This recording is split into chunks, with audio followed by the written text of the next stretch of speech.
पाकिस्तान की 5 बड़ी मादनियात, 10,000 अरब डॉलर का खजाना जो एक साल में मुल्की कर्जा जीरो कर सकती हैं। एक गरीब मुल्क जिसके पैरों तले खरबों डॉलर का खजाना दफन है। दुनिया पाकिस्तान को अक्सर एक मकरूज और मुआशी बहरानों में घिरी हुई रियासत के तौर पर देखती है। खबरों की सुर्खियां IMF, कर्जों और महंगाई की दास्तानें सुनाती हैं, लेकिन इन खबरों के शोर में एक बहुत बड़ी हकीकत दबा दी जाती है। क्या आप यकीन करेंगे कि जिस जमीन पर हम चलते हैं उसके नीचे इतना खजाना दफन है जो पाकिस्तान का हर कर्ज उतार सकता है। पाकिस्तान गरीब नहीं है, बल्कि ये एक ऐसा भिखारी है जो सोने की बोरी पर बैठा है। आज हम इस मट्टी को कुरेदेंगे और निकालेंगे वो 5 बड़ी मादनियात जो अगर सही तरह इस्तेमाल होती या अब भी इस्तेमाल होना शुरू हो जाएं तो पाकिस्तान दुनिया का अमीर तरीन मुल्क हो और इसका कर्जा एक साल में खत्म हो जाए। नंबर 1, थर का कोयला, काला सोना। हमारी फहरिस्त में पहला नाम काले सोने का है। सिंध के सहराए थर की रेत के नीचे पाकिस्तान की एनर्जी का मुस्तकबिल सो रहा है। सन 1991 में जियोलॉजिकल सर्वे के दौरान यहां दुनिया के सबसे बड़े कोयले के ज़खायर में से एक दरियाफ्त हुआ। आदादोशुमार होश उड़ा देने वाले हैं। थर में तकरीबन 175 अरब टन कोयला मौजूद है। तवानाई के माहिरीन कहते हैं कि अगर इस कोयले को तवानाई में तब्दील किया जाए तो इसकी हरारती सलाहियत यानी हीटिंग वैल्यू सऊदी अरब और ईरान के मजमूई तेल के ज़खायर से भी ज़्यादा है। सहराए थर की रेत के नीचे कुदरत ने पाकिस्तान के लिए तवानाई का एक ऐसा समंदर छुपा रखा है जो मुल्क की तकदीर बदलने की सलाहियत रखता है। थर पार कर सिंध में दरियाफ्त होने वाले कोयले के ये ज़खायर दुनिया के बड़े तरीन ज़खायर में शुमार होते हैं जो पाकिस्तान की तवानाई की ज़रूरियात को सदियों तक पूरा कर सकते हैं। पाकिस्तान इस वक्त बिजली की कमी और महंगी बिजली के बहरान का शिकार है। थर का कोयला इस मसले का वाहिद और देरपा हल है। तकनीकी तखमीनों के मुताबिक थर के कोयले में इतनी सलाहियत मौजूद है कि उससे 1 लाख मेगावाट यानी कि 1 लाख मेगावाट अगले 250 साल तक मुसलसल पैदा की जा सकती है। याद रहे कि इस वक्त पाकिस्तान की कुल बिजली की तलब तकरीबन 25 से 30 हजार मेगावाट के दरमियान रहती है। गर्मियों की पीक तलब यानी हमारी ज़रूरत से कई गुना ज़्यादा खजाना हमारे पास मौजूद है। खास ये कि थर का कोयला पाकिस्तान के लिए कुदरत का अनमोल तोहफा है। आदादोशुमार साबित करते हैं कि पाकिस्तान तवानाई के बहरान का शिकार मुल्क नहीं बल्कि तवानाई के इंतजाम यानी एनर्जी मैनेजमेंट के बहरान का शिकार है।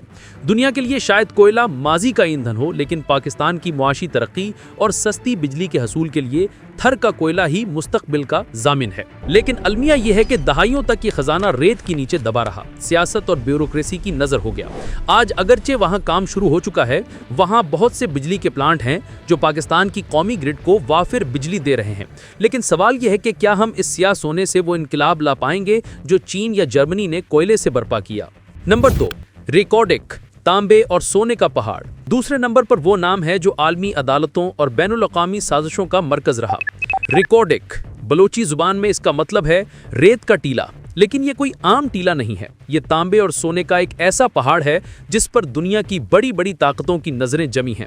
माहरीन के मोहतात अंदाजों के मुताबिक रिकॉर्डिक में 5.9 बिलियन टन खाम धात मौजूद है। इसकी कुल मालियत का तखमीना $1 ट्रिलियन यानी 1000 अरब डॉलर से ज्यादा लगाया गया है। यहाँ इतना तांबा मौजूद है जो दुनिया की इलेक्ट्रॉनिक्स इंडस्ट्री की भूख मिटा सकता है, और इतना सोना है जो पाकिस्तान के स्टेट बैंक के खजानों को भर सकता है। लेकिन ये दौलत पाकिस्तान के लिए नेमत के बजाय एक कानूनी डरावना ख्वाब बन गई। बरसों तक पाकिस्तान बैनुल-अक़वामी अदालतों में $6 अरब के जुर्माने का सामना करता रहा। नंबर 3, खेवड़ा, गुलाबी नमक की बादशाहत। तीसरे नंबर पर वो मादनियात है जो शायद आपके किचन में भी मौजूद हो, लेकिन आप इसकी असल कदर से नावाकिफ हों। Himalayan pink salt. जेहलम के करीब खेवड़ा में दुनिया की दूसरी सबसे बड़ी नमक की कान मौजूद है। इसकी दरियाफ्त की कहानी भी बड़ी दिलचस्प है। सदियों पहले जब फौजें यहाँ से गुजरती तो उनके घोड़े यहाँ पत्थरों को चाटना शुरू कर देते। तब मालूम हुआ कि ये आम पत्थर नहीं बल्कि नमक है। आज ये गुलाबी नमक पिंक सॉल्ट पूरी दुनिया में एक लग्जरी आइटम के तौर पर फरोख्त होता है। यूरोप और अमेरिका में इसे सेहत का जामिन समझा जाता है, लेकिन यहाँ भी एक दर्दनाक हकीकत है। बरसों तक पाकिस्तान ये नमक कौड़ियों के भाव इंडिया को बेचता रहा, जो इस पर अपनी मोहर लगाकर इसे इंडियन हिमालयन सॉल्ट के नाम से दुनिया को महंगे दामों बेचता रहा। हालांकि हिमालय का ये नमक सिर्फ और सिर्फ पाकिस्तान में पाया जाता है। अब पाकिस्तान ने इसे अपनी जुग्राफियाई मलकियत यानी GI टैग करार देने की जंग शुरू की है ताकि इस गुलाबी सोने का असल फायदा पाकिस्तान को मिले। नंबर 4, क्रोमाइट, स्टील की रीढ़ की हड्डी। चौथे नंबर पर एक ऐसी धात है जिसके बगैर जदीद दुनिया का तस्वुर नामुमकिन है। क्रोमाइट یہ وہ دھات ہے جو لوہے کو سٹیل میں بدلتی ہے، جو اسے زنگ لگنے سے بچاتی ہے۔ لڑاکا جہازوں کے انجن ہوں، آپ کے گھر کے برتن ہوں، کرومائٹ کے بغیر کچھ نہیں بن سکتا۔ بلوچستان کا علاقہ مسلم باغ کرومائٹ کا گڑھ ہے۔ پاکستان میں کرومائٹ کے ذخائر کا تخمینہ 2.5 ملین ٹن سے زیادہ ہے۔ یہ اسٹریٹجک اہمیت کی دھات ہے۔ بدقسمتی سے ہم اسے خام شکل یعنی را فارم میں چین اور دوسرے ممالک کو سستے داموں بیچ دیتے ہیں اور پھر انہی سے مہنگا سٹیل خریدتے ہیں۔ اگر پاکستان میں ویلیو ایڈیشن کی فیکٹریاں لگ جائیں تو یہ پتھر ہیرے سے کم نہیں ہوں گے۔ اور آخر میں نایاب معدنیات، سپر پاورز کا نیا میدان جنگ۔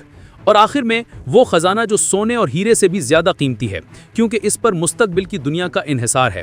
یہ ہیں ریئر ارتھ منرلز اور لیتھیم۔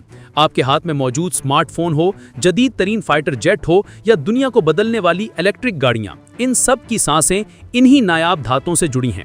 اور خبر یہ ہے کہ پاکستان ان دھاتوں کا اگلا بڑا مرکز ہو سکتا ہے۔ لیکن یہ محض کان کنی کا معاملہ نہیں ہے، یہ ایک عالمی جنگ کا میدان ہے۔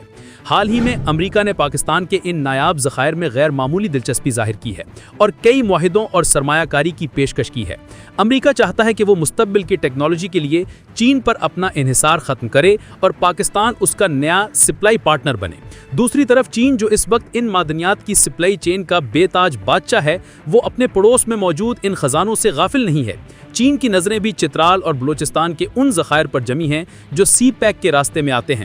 ماہرین اسے 21ویں صدی کا گریٹ گیم یعنی نیو گریٹ گیم کہہ رہے ہیں۔ ایک طرف واشنگٹن ہے اور دوسری طرف بیجنگ، اور درمیان میں پاکستان کے پہاڑ۔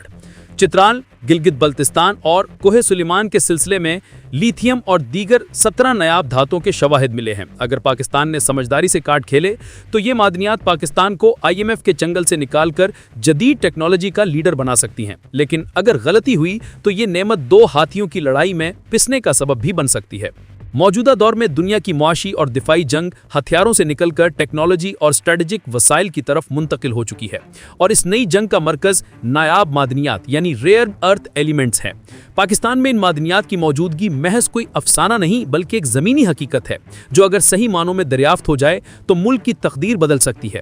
خلاصہ یہ ہے کہ پاکستان کے پہاڑوں اور زمین میں کھربوں ڈالر کی دولت پوشیدہ ہے۔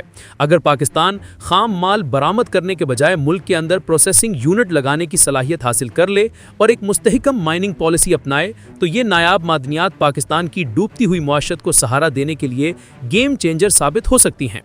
ناظرین، تھر کا کوئلہ، ریکوڈک کا سونا، کھیوڑا کا نمک، مسلم باغ کا کرومائٹ اور اب مستقبل کا ایندھن لیتھیم، یہ صرف پتھر نہیں ہے، یہ ہسپتال ہیں، یہ یونیورسٹیاں ہیں، اور یہ ایک خود مختار پاکستان کی ضمانت ہیں۔ قدرت نے اپنی فیاضی میں کوئی کسر نہیں چھوڑی۔ سوال صرف یہ ہے کہ کیا ہم اپنی زمین کے نیچے دفن اس تقدیر کو پہچان پائیں گے، یا دنیا کی سپر پاورز ہماری زمین سے اپنا مستقبل بناتی رہیں گی اور ہم تماشائی بنے رہیں گے؟ آپ اس سوال کے بارے میں جو بھی جواب رکھتے ہیں ہمیں کمنٹ میں ضرور آگاہ کریں۔